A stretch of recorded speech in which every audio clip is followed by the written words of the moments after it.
liftoff. Hey everybody, this is Maple, and back by popular demand, I'm going to put a video together to do a quick Combat 101 training. This is something that I've been helping some of the new members of the squad with. Basically the basics of combat maneuvering and pit management. So let's get started. The first thing you're going to want to do is make sure that you have keybinds for everything. And by everything, I'm talking about your pitch, your roll, your yaw, and your lateral and vertical thrusters. So if you go options, controls, all of these wonderful things will be in the first couple categories here. Something to keep in mind, if you don't have a way of binding your lateral thrusters, then you might consider using an alternate flight control. Like for example, on my PlayStation controller that I use on my right thumbstick, I typically have yaw from side to side and vertical thruster from up and down. However, I have a button so I can hit tilde on my keyboard, and then all of a sudden I have lateral thrusters instead of yaw. And where that is useful is that's useful if I am trying to do some flight assist offline and I'm trying to orbit some Thargoids or something. And it's also useful when landing. So you might consider doing alternate control if you need it. So what are all these things? So first of all, let's talk about roll. So roll, which is I have on my left thumbstick side to side, basically rolls your ship to the left or rolls your ship to the right. And then pitch, which I have on my left thumbstick up and down, pitches up and pitches the nose down. Okay, so this kind of points you where you want to go.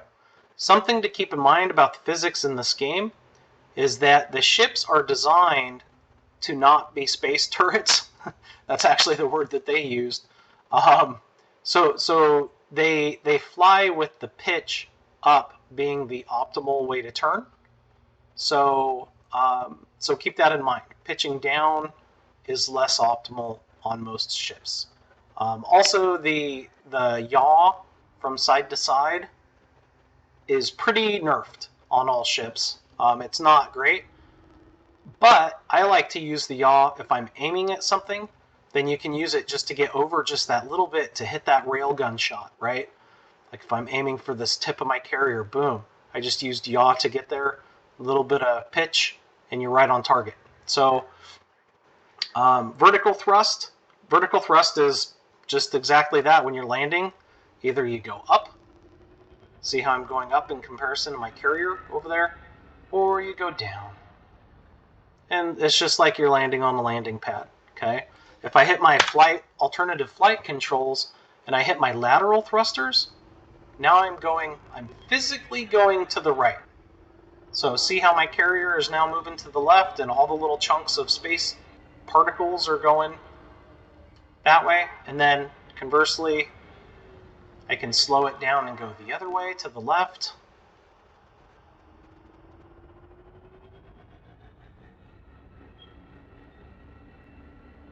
Alright, so those are your lateral thrusters.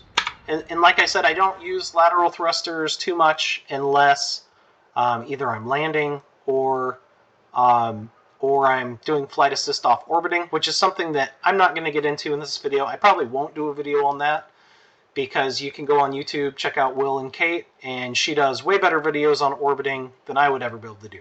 So if you want to learn how to orbit, go check out Will and Kate from Anti-Xeno Initiative on YouTube. Yeah. Okay, so we got the basics: pitch, roll, yaw, lateral, and vertical thrust. Okay. So moving on, we're going to talk about the different rates at which you can turn and the different things that you can do to turn faster. So right now, I'm at 0 throttle, and this is pretty slow. Okay? Like I said, these ships are designed not to be space turrets. Okay? Now conversely, full throttle is also going to be slow. Like, we're going too fast.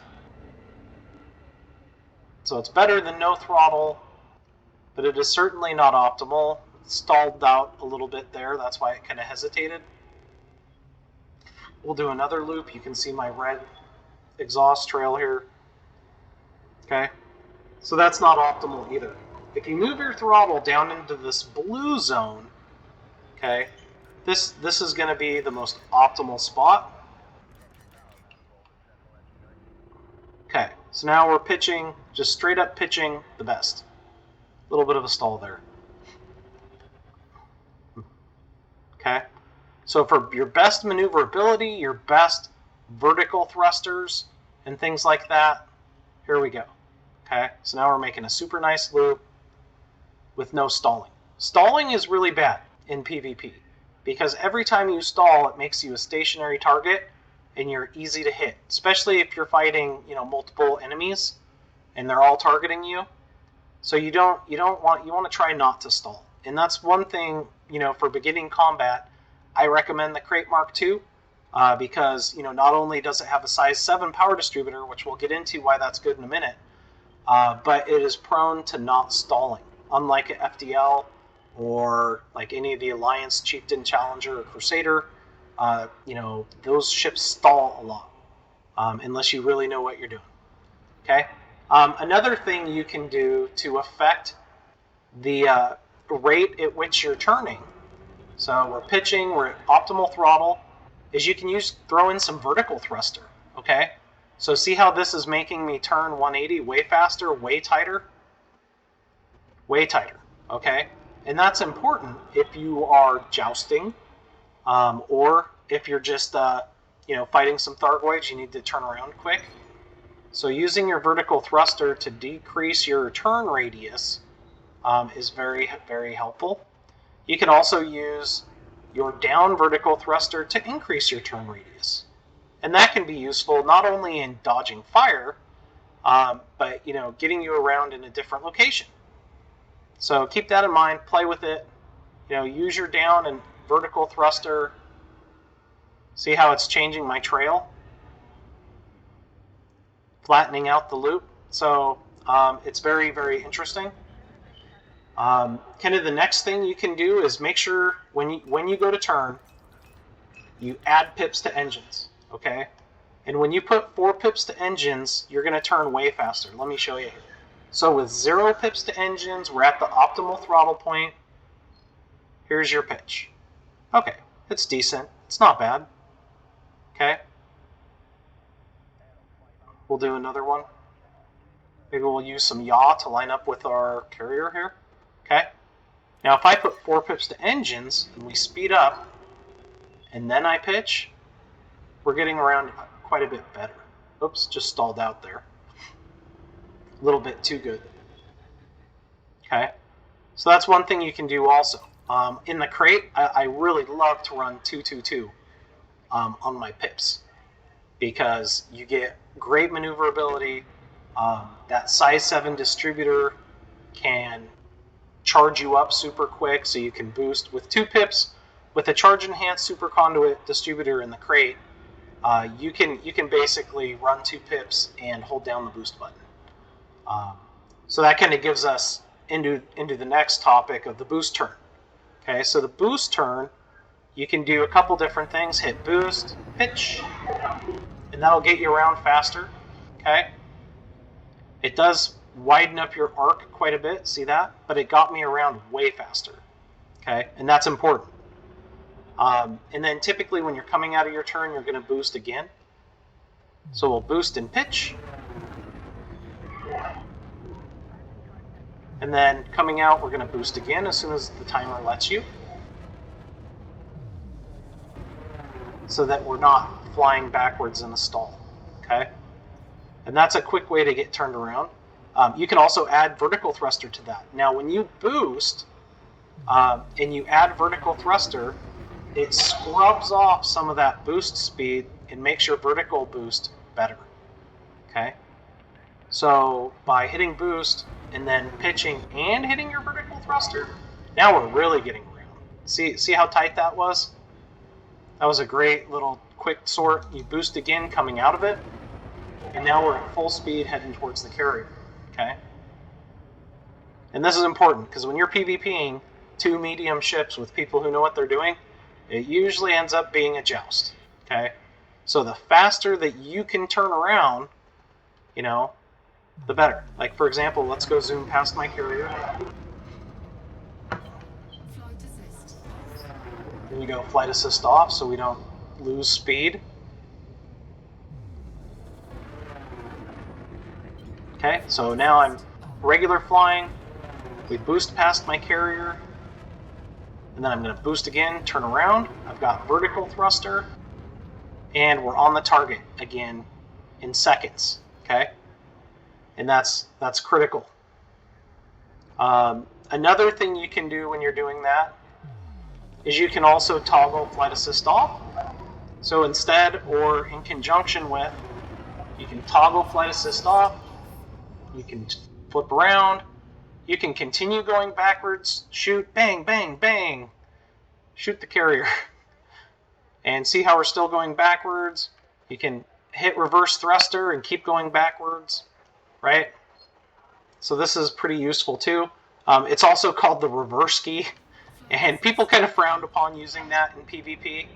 But in some PvE situations, it's super useful. Like, for example, if you've got the swarm chasing you when you're killing a Thargoid, you can reverse key and then just launch flak at it and kill it pretty easily.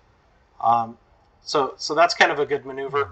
There's also other aerial combat maneuvers such as the wing over, where basically you're pitching up and then you're rolling and then pitching back down to get on top of something. Wing over is super useful, and you know what? Most people don't know it because they don't do a lot of like actual flying. So, you know, keep in mind, you know, roll into your turn, pitch that direction, and that's the optimal way to do it.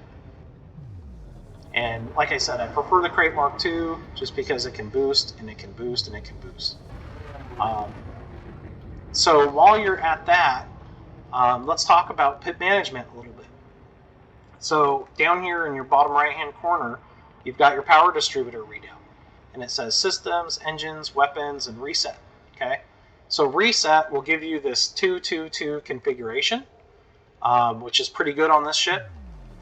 Now, whenever you're getting shot, you definitely want to put 4 pips into systems. And you can do that in several different combinations. You could do 2 pips into weapons, you could do 1 pip and 1 pip and 4 pips. There's different ways you could do that, all right? If you're trying to run away, you could do 4 pips into systems and 2 pips into engines. That way you can keep boosting as you run away. I do this a lot in like a cargo ship when playing an open. So keep in mind, so putting 4 pips into systems does a couple things. Number one, it prevents shield damage. So basically it reinforces your shield. And you can actually test this if you want. You could go ram the side of the station with 4 pips into shields, and then remove the pips and go ram the station again and see how much more shield damage you're going to take. It's pretty obvious. It works. You could also have your buddy shoot you. Pretty obvious. We've tested the crap out of it. The other thing that you run into is all of your utilities are powered off of your system's capacitor. So if that's empty, then you're not going to be able to chaff. And let me kind of show that to you. So if I do silent running really quick to kill my shield, and we're waiting for it to come back up, it's going to quickly, as soon as it starts regenning, it's going to drain my system's capacitor. And if you watch my chaff on the left-hand side, it's going to go no power. And it'll go red, and I won't be able to use it. Alright, so shield's starting to regen. My system's capacitor is draining because I have no pips into it. It's drained, and boom, my chaff just turned off. So now I'm chaffless. Okay? So keep that in mind. 4 pips in, your regen starts up. Another thing you can do when your shield's down like this, 4 pips into systems, go over to modules, and then turn your boosters off. And see how much faster that's regenning because it's a smaller shield? Boom, shield's back up, booster, booster, booster, and then shield cell bank. And now my shield cell bank's spinning up, my heat's increasing, and that's going to you know, recharge my shield faster. Okay, so little trick to keep in mind. Okay, so recap of systems. So 4 pips into systems, or even 2 pips into systems, reinforces your shield. If you're getting shot, you should be 4 pips into systems, no matter what, basically. And if you run out of power in your systems bank, then your chaff, heat sinks, and other utilities won't work. The field neutralizer for Thargoids won't work either, which is really annoying, by the way. Okay, pips to engines. So putting pips to engines, like right now, if you look down at my throttle, with no pips to engines, I'm doing 231 top speed for cruising, and let's say 106 for optimal. If I put some pips into engines, it will raise that, and it will automatically raise. So now I'm doing 170 at optimal, and then full throttle, we're going to get up to, let's see here, 370, we'll call it. Okay, so it increases your cruising speed, which is nice. Another thing that it does is it refills your capacitor, and your engine capacitor is used for boost. Okay, so if you boost. Now, another thing to keep in mind, see how fast my engine capacitor fills up with 4 pips into engines? It's almost instant, right? Your boost, depending on the ship, is on a timer. So like I can sit here and spam the boost button and it's not going to go off for, I think it's 6 seconds on this ship. And it only takes like 2 seconds to refill my engine. So having 4 pips into engines for the purpose of boosting is kind of useless. I'm better off with maybe 2 pips. So then it'll be more recharge. I mean, it still charges pretty quick even with 2 pips. Okay? So that's something you'll learn on your ship. So basically, let me kind of recap. For engines, additional pips increases cruising speed and optimal throttle speed. It self-adjusts as you add and remove pips. And then it'll also recharge faster with more pips, so you can boost quicker. Okay. Last but not least is pips to weapons. So pips to weapons does not add additional damage. I wish it did, but sorry, it doesn't. But what it does do is it allows you to fire your weapons. If you have nothing in your capacitor, you may be able to fire barely, but you're not going to be able to fire all your weapons. And then it also prevents you from building heat. So the more you fire your weapons and the lower your capacitor for your weapons capacitor, the more heat you're going to build. And I can kind of show you, hopefully, an example of that. So I have 2 railguns here. I've got 4 pips into weapons. I've got a full capacitor. I'm at 28%, and I fire them off, and I only gain about 9%. That's not too bad. That means I could fire them a lot of times without really building too much heat. Okay, if I have no pips, and let's get back down to hopefully 28% here.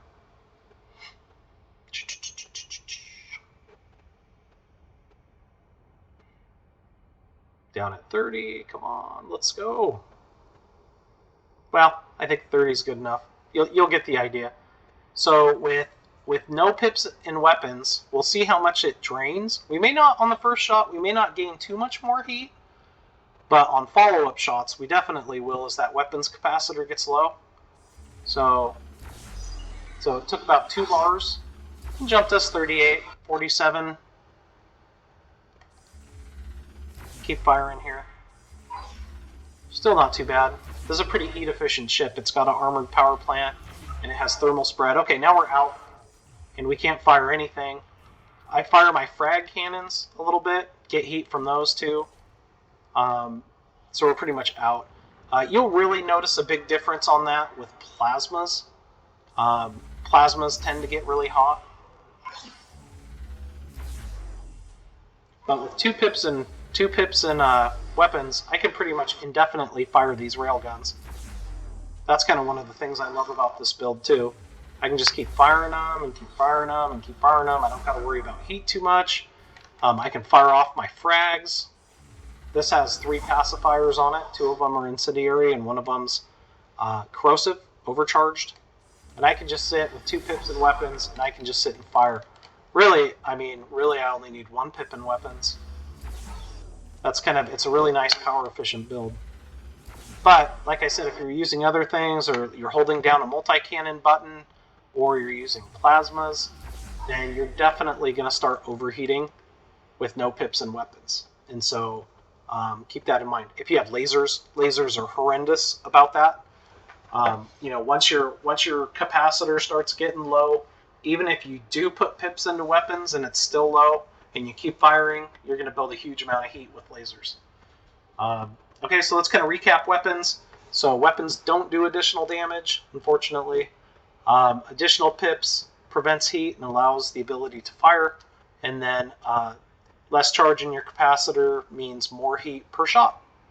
All right, so that's basically Combat 101, how to maneuver your ship, using your pitch and roll and your vertical thrusters to, optimal throttle to increase your pitch speed. Because ultimately, when you're zooming past somebody in PvP, the faster that you turn around is the faster you start shooting them. And, believe it or not, a lot of people don't know the basics of turning around. So, so that'll give you lots of extra shots, especially if you can catch them in a stall with your railguns, and they're trying to shield cell bank, and you catch them and interrupt it. Works pretty good. So, so if you have any questions, feel free to hit me up in Discord. Have a good one.